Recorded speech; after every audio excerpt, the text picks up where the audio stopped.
It's Josh Vergara from Android Authority. What's going on, everybody? It's kind of a chilly morning here in SoCal, but I am still here to bring you yet another drop test, and this time we're talking about the LG G2. Still has that glossy plastic design, but the button layout is now on the back, so we're going to see how this phone stands to our drop test. Now you guys know the drill. I'm going to be doing 3 different tests on this particular phone. I'm going to be dropping it on its back, on its bottom, on its face. I'm going to do my best to get it to drop perfectly, but even if it doesn't, we're going to see how it stands when it hits the ground. And here, as you can see, this is the LG G2 itself. Button layout on the back, and of course this is a working phone. This is just me showing you that the phone is completely operational even before we start these drop tests. All right, here we go. This is the first test, dropping the LG G2 right onto its back. All right, so here we go. Dropping in 3, 2, 1.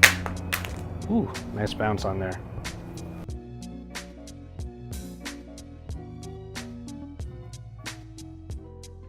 As you can see, everything seems to be operational still. If we look at the damage that is on the back, it really doesn't look like there's a whole lot. However, on the bottom here, we do have some scuffs, which is pretty much where it had dropped. Actually, no, not on the bottom.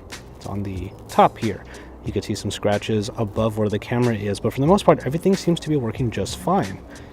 All right, the G2 seems to be holding up pretty well so far, but now we have our second test where I drop it right onto its bottom. So let's see what happens. Dropping the phone in 3, 2, 1.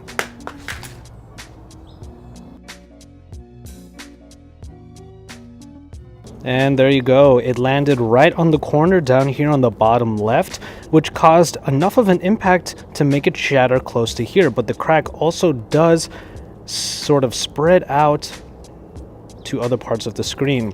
After I was able to turn it off and try to turn it back on, it doesn't look like the screen is as responsive as before, if at all. You kind of get a little bit over on the bottom there, but it's definitely not enough to unlock the phone. Unfortunately, we might be dealing with an inoperable phone at this point.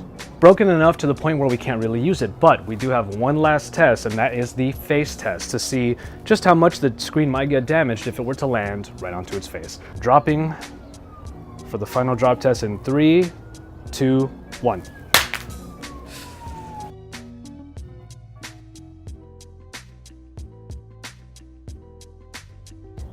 All right, getting it a little bit closer with my camera just to be able to give the full reveal.